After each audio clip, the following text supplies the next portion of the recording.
Hello guys, class 7th NCERT chapter second is nutrition and plants और हम लोग इसका पार्ट 1 ऑलरेडी कर चुके हैं। आज हम लोग पढ़ेंगे पार्ट 2 स्टार्ट करने से पहले एक बार हम लोगों ने पार्ट 1 में क्या क्या पढ़ा था उसका रिवीजन कर लें। हम लोगों ने पार्ट 1 में पढ़ा था कि सारे लिविंग ऑर्गेनिज्म को फूड की रिक्वायरमेंट होती है, ह्यूमंस को भी, किस लिए? ग्रोथ के लिए, रिपेयरिंग के लिए और फंक्शनिंग ऑफ द बॉडी। कौन सी फंक्शनिंग बॉडी की? जैसे कि रेस्पिरेशन, डाइजेशन, एक्सक्रीशन एक्सेट्रा। अच्छा, हम लोगों ने ये भी पढ़ा था वेरियस कंपोनेंट जो फूड के होते हैं कौन कौन से होते हैं? Protein, vitamin, fat, carbohydrates, minerals etcetera. अच्छा, जो फूड के कंपोनेंट्स होते हैं जैसे कि कार्बोहाइड्रेट एक कॉम्प्लेक्स सब्सटेंस है। इस कॉम्प्लेक्स सब्सटेंस को हमारी बॉडी ऐसे ही यूटिलाइज नहीं कर सकती है, तो हमारी बॉडी इसे सिंपलर सब्सटेंस में ब्रेक डाउन करती है। जो प्रोसेस होता है सिंपल कॉम्प्लेक्स सब्सटेंस को फूड के सिंपलर सब्सटेंस में ब्रेक डाउन करने को, उसको हम लोग बोलते हैं डाइजेशन। और हम लोगों ने पढ़ा था different ways of taking food. सारे ऑर्गेनिज्म अलग अलग तरह से खाना खाते हैं। जैसे कि बी और हमिंग बर्ड क्या करती हैं, वो फ्लावर के नेक्टर को शक करती हैं। और जैसे कि स्नेक, जैसे कि पाइथन है, वो क्या करता है? अपने शिकार को निगल के खाता है। और जैसे कि ह्यूमन बीइंग कैसे खाते हैं अपना खाना, उसको ह्यूमन बीइंग जिस प्रोसेस से खाते हैं उसे बोलते हैं इंजेशन। ओके। अच्छा, अब हम लोग पढ़ेंगे, हम लोगों ने पढ़ा था digestion in humans. Digestion in humans में हम लोगों ने पढ़ा था कि हमारी जो डाइजेशन का प्रोसेस होता है हमारा बकल कैविटी से स्टार्ट होता है और एनस पे ख़त्म होता है। जैसे हम इसको हम लोग बोलते हैं एलिमेंट्री कैनाल, है ना। ये जो हमारा एन बकल कैविटी से स्टार्ट होता है और एनस पे ख़त्म होता है। सबसे पहला हमारा बकल कैविटी जो हमारा माउथ का हिस्सा होता है उसे हम लोग बोलते हैं बकल कैविटी। ये जैसे कि हमारा क्या क्या आता है बकल कैविटी में, हमारे टीथ आ गया, टंग आ गया, सलाइवरी ग्लैंड, ये सब हमारा बकल कैविटी में आ गया। इसके बाद होता है ओसोफेगस। ओसोफेगस क्या होता है? Food pipe. फूड पाइप या ओसोफेगस एक पाइप होता है जो कि हमारे नेक रीजन से जाता है और ये हमारा स्टमक से कनेक्ट होता है। इसके बाद हमारा फूड जो होता है वो स्टमक में जाता है, फिर स्टमक से लीवर और फिर लीवर से पैनक्रियाज। इसके बाद स्मॉल इंटेस्टाइन, स्मॉल इंटेस्टाइन में जाता है। इसके बाद हमारा फूड लार्ज इंटेस्टाइन में जाता है और इसके बाद रेक्टम और इसके बाद एनस से हमारा जो अनयूज्ड पार्ट होता है फूड का वो निकल जाता है। ओके। और इसी जो हमारे ये डाइजेशन में जो डाइजेस्टिव जूसेस भी हेल्प करते हैं, जो हमारे डिफरेंट ऑर्गन्स होते हैं, अभी हम लोग उसको अच्छे से पढ़ेंगे एक्सप्लेन करके। जो हमारे डाइजेस्टिव ग्लैंड्स होते हैं और ये जो डाइजेस्टिव ट्रैक है जो हमारा एलिमेंट्री कैनाल है, इन दोनों को टुगेदर हम लोग बोलते हैं डाइजेस्टिव सिस्टम। ओके। हम लोगों ने the mouth and buccal cavity भी पढ़ी थी। जो हम लोगों का ह्यूमंस में फूड टेकिंग का प्रोसेस होता है उसे हम लोग बोलते हैं इंजेशन, है ना। और हम लोग अपने खाने को च्यू करते हैं। च्यू किससे करते हैं? टीथ से। तो हमारे टीथ होते हैं, ये जो आगे के हमारे 4 दांत होते हैं ये हैं हमारे इंसीजर। और इसके बाद ये जो हमारे 2 दांत हैं, एक ये है कैनन और इसके बाद ये प्रीमोलर और मोलर। हम लोग बाइटिंग एंड कटिंग करते हैं कौन से टीथ से? इंसीजर से। और इसके बाद पियर्सिंग और टीयरिंग करते हैं कैनन से। च्यूइंग और ग्राइंडिंग प्रीमोलर से। च्यूइंग मतलब चबाना। ओके। अच्छा, हमारे मुंह में ग्लैंड होती है सलाइवरी ग्लैंड, वो क्या सेक्रीट करती है? सलाइवा। और हम लोगों ने पढ़ा था जो सलाइवा होती है वो क्या करती है? स्टार्च को शुगर में ब्रेक डाउन करती है। हम लोगों की जो टंग होती है वो एक फ्लैशी मस्कुलर ऑर्गन होती है जो कि हमारी बकल कैविटी के बैक फ्लोर से अटैच्ड होती है। और जो हमारी टंग होती है उसमें एक भी बोन्स नहीं होती है और हम लोग इसीलिए उसे किसी भी डायरेक्शन में मूवमेंट करा सकते हैं। अच्छा, टंग हमारा क्या क्या काम करती है? जैसे कि हमारा टंग क्या करती है? बात करने के काम आती है टंग, टॉकिंग के लिए। इसके अलावा सलाइवा को फूड से मिक्स करती है जब हम लोग फूड को च्यू करते हैं, चबाते हैं, और निगलने में हेल्प करती है। और हमारे टंग और क्या काम करती है? हम लोगों को टेस्ट बताती है, फूड का टेस्ट कैसा है ना। क्योंकि हमारे जो टंग होती है उसमें टेस्ट बर्ड्स होते हैं जो कि डिफरेंट डिफरेंट टेस्ट डिटेक्ट करते हैं। जैसे कि हमारी टेस्ट बर्ड कौन सी कहाँ पे होती है? जो आगे वाली होती है ये हमारी, ये देखिए ये स्वीट। और इसके बाद जो ये है सॉल्टी सॉल्टी। और ये सोर, ये वाली बर्ड जो है सोर टेस्ट मतलब खट्टा। और ये जो पीछे का बर्ड है हमारी वो कौन सा टेस्ट वो डिटेक्ट करती है? बिटर। बिटर मतलब कड़वा। हम लोगों ने यहाँ तक प्रीवियस वीडियो में पढ़ चुके थे। अब हम लोग डिटेल में पढ़ेंगे नेक्स्ट वीडियो, मतलब नेक्स्ट पार्ट 2 हमारा स्टार्ट होता है the food pipe and oesophagus. हम लोग जो खाना निगलते हैं, खाते हैं, वो क्या कहाँ से जाता है? फूड पाइप से। पहले हम लोग हमारा जो मुंह होता है, माउथ होता है, बकल कैविटी, उससे हम लोग फूड इंजेक्ट करते हैं, इसके बाद उसे च्यूई करते हैं, इसके बाद सलाइवा की हेल्प से वो फूड हमारा नीचे क्या होता है, हम लोग पास होता है। तो कहाँ से पास होता है? वो फूड पाइप से। फूड पाइप जो हमारा होता है वो नेक रीजन से चेस्ट तक जाता है, जो कि फूड को, ये देखिए ये मूवमेंट होता है फूड, ये देखिए ये हमारा फूड पाइप है, ये देखिए फूड है, ये हमारा नीचे जा रहा है, ये हमारा फूड पाइप है। इसके बाद ये कहाँ पे आएगा? स्टमक में। हमारा जो खाना है फूड पाइप से स्टमक में आएगा, है ना? ठीक है। स्टमक में हमारा, स्टमक कैसा होता है? स्टमक एक थिक वॉल्ड बैग होता है जो कि हमारा जे शेप में होता है, फ्लैटेंड जे शेप होता है इसका। और ये वाइडेस्ट पार्ट होता है हमारी एलिमेंट्री कैनाल का। वाइडेस्ट मतलब सबसे चौड़ा पार्ट होता है। और ये क्या करते हैं? फूड पाइप से, एक एंड से फूड पाइप से फूड रिसीव करते हैं और दूसरा एंड ओपन होता है हमारा स्मॉल इंटेस्टाइन में, है ना? जो हमारे स्टमक की अंदर की लिनिंग होती है, लेयर होती है, वो क्या करती है? सेक्रीट करती है म्यूकस सेक्रीट करती है, हाइड्रोक्लोरिक एसिड सेक्रीट करती है और डाइजेस्टिव जूसेस सेक्रीट करती है। जो म्यूकस होता है वो हमारी जो स्टमक की लिनिंग होती है, लेयर होती है, उसको ना प्रोटेक्ट करता है।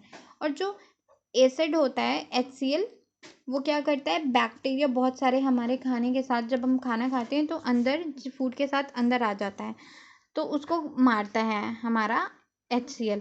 और क्या करता है? और HCl और क्या करता है? एक एसिडिक मीडियम प्रोवाइड करता है ताकि कि डाइजेस्टिव जूसेस जो हैं वो अपना काम कर सकें। डाइजेस्टिव जूस क्या करते हैं? हमारा जो प्रोटीन होता है उसको सिंपलो सब्सटेंस में ब्रेक डाउन करते हैं। ठीक है। अब हम लोग पढ़ेंगे the small intestine. Small intestine एक हाईली कॉइल्ड, हमारी स्मॉल इंटेस्टाइन हाईली कॉइल्ड होती है और ये कितनी होती है? 7.5 मीटर लॉन्ग होती है सब। ठीक है। कॉइल्ड मतलब क्या होता है? आपने वो देखा है मोर्टीन? मोर्टीन की जो कॉइल आती है वो ऐसे स्पाइरल शेप में ऐसे गोल गोल होती है ना, वो जो शेप होता है उसे बोलते हैं कॉइल। ठीक है।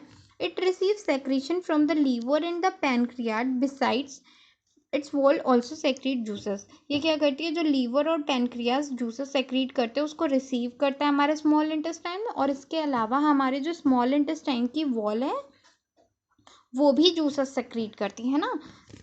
लीवर जो होता है एक रेडिश ब्राउन कलर की ग्लैंड होती है जो कि हमारे राइट साइड में, अपर एब्डोमेन, जो हमारा ऊपर का एब्डोमेन का हिस्सा होता है उसमें राइट साइड में लोकेटेड होती है। और ये हमारी जो होती है लीवर एक लार्जेस्ट ग्लैंड है हमारी बॉडी में। लीवर हमारी बॉडी की लार्जेस्ट ग्लैंड है जो कि बाइल जूस सेक्रीट करती है, जो कि कहाँ पे स्टोर होता है? गाल ब्लैडर में। लीवर क्या करता है? लीवर हमारी लार्जेस्ट ग्लैंड है और ये बाइल जूस सेक्रीट करती है जो कि एक सैक में स्टोर्ड होता है। उस सैक का क्या नाम है? Gall bladder. The bile plays an important role in digestion of fats. और बाइल जूस हमारा क्या डाइजेस्ट करता है? फैट, है ना? The pancreas is the large cream colour gland located just below the stomach. जो हमारा स्टमक होता है उसके जस्ट नीचे जो हमारा जो ग्लैंड होती है उसको हम लोग क्या बोलते हैं? पेनक्रियास। क्या बोलते हैं? पेनक्रियास एक लार्ज क्रीम कलर की ग्लैंड है जो कि हमारे पेट के ठीक नीचे, स्टमक के। The pancreatic juice acts on carbohydrate, fats and proteins. जो हमारा पैनक्रियाटिक जूस होता है वो किस पे एक्ट करता है? कार्बोहाइड्रेट पे, फैट पे और प्रोटीन पे, और उसको चेंज करता है सिंपलर फॉर्म में, है ना? The partially digested food now reaches the lower part of the small intestine where the intestinal juices complete the digestion of all components of the food। और इसके बाद जो हमारा आधा खाना डाइजेस्ट हो गया है, जो आधा पचा हुआ खाना है, वो कहाँ पहुँचता है? स्मॉल इंटेस्टाइन के लोअर पार्ट में, जहाँ पे इंटेस्टाइनल जो जूस होता है वो अपना डाइजेशन को, सारे कंपोनेंट को डाइजेशन को कंप्लीट करता है। और इसके बाद क्या होता है? जो कार्बोहाइड्रेट होता है वो किस में चेंज हो जाता है? सिंपल शुगर्स में। कार्बोहाइड्रेट किस में चेंज होता है? सिंपल शुगर में। और ग्लूकोज और फैट, ग्लूकोज जैसे कि जो कार्बोहाइड्रेट होता है वो ब्रोक होता है सिंपल शुगर में, जैसे कि ग्लूकोज। ग्लूकोज क्या है? एक सिंपल शुगर है। ठीक है। और फैट हमारा ब्रेक डाउन होता है फैटी एसिड में, और ग्लिसरॉल जो होता है और प्रोटीन वो एमिनो एसिड में। एक बार क्लियरली फिर से पढ़ते हैं। कार्बोहाइड्रेट हमारा जो ब्रेक होता है किस में होता है? सिंपल शुगर्स में, जैसे कि ग्लूकोज, और फैट हमारा फैटी एसिड में चेंज होता है, और इसके बाद ग्लिसरॉल और प्रोटीन्स एमिनो एसिड में चेंज होते हैं। ठीक है, absorption in the small intestine. ठीक है, जो हमारी स्मॉल इंटेस्टाइन होती है वो क्या करती है, जो डाइजेस्टेड फूड होता है वो पास होता है ब्लड वेसल में, अब स्मॉल इंटेस्टाइन से, है ना, कैसे, वॉल से उसकी। The process is called absorption. इस प्रोसेस को हम लोग क्या बोलते हैं, एब्जॉर्प्शन। जो हमारा डाइजेस्टेड फूड होता है वो किस में, ब्लड वेसल में पास होता है इस इंटेस्टाइन की वॉल से, इस प्रोसेस को हम लोग बोलते हैं absorption. The inner wall of the small intestine has thousand of finger like आइड्रो, they are called villi, villi, singular villus. या फिर जो हमारी स्मॉल इंटेस्टाइन की इनर वॉल होती है उसमें बहुत सारे फिंगर, हमारी जैसे उंगलियां हैं वैसी ऐसे निकली हुई होती हैं प्रोजेक्शन, उनको क्या बोलते हैं हम लोग, विली बोलते हैं। ठीक है, जो विली होती है वो हमारा जो सरफेस एरिया होता है उसको इंक्रीज कर देती है ताकि एब्जॉर्प्शन डाइजेस्टेड फूड का इजीली हो पाए अच्छे से। ठीक है, each villus has a network of thin and small blood vessels close to its surface। जो विली होती है उसके उसमें ना नेटवर्क होता है ब्लड वेसल्स का। The surface of the villi absorb the digested food and material. जो सर्फेस होती है विली की वो एब्जॉर्ब कर लेती है डाइजेस्टेड फूड मटेरियल को।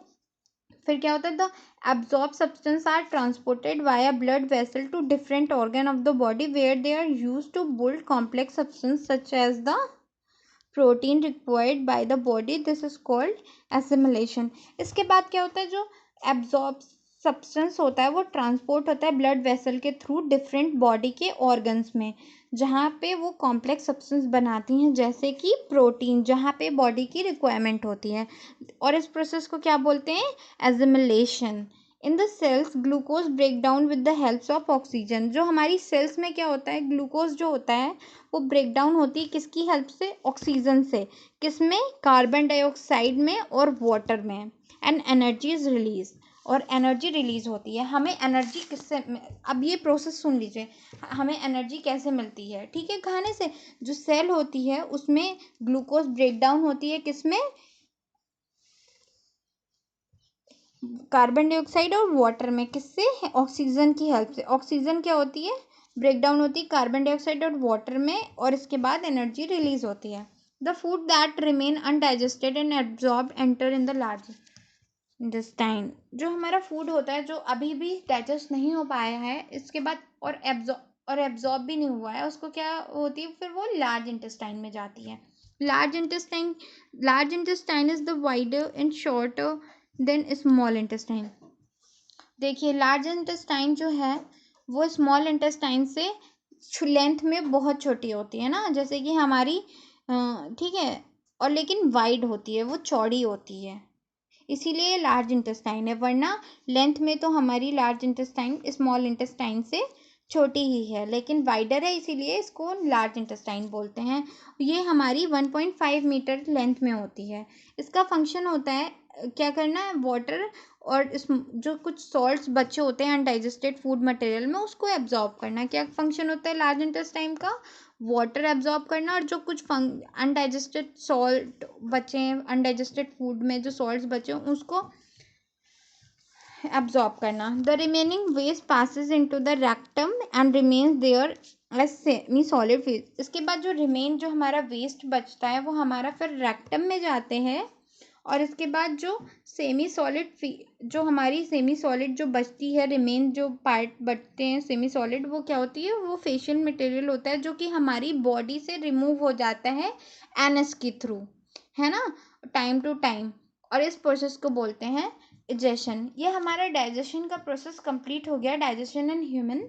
ठीक है, अब हम लोग नेक्स्ट वीडियो में पढ़ेंगे डाइजेशन इन ग्रास ईटिंग एनिमल्स। ओके।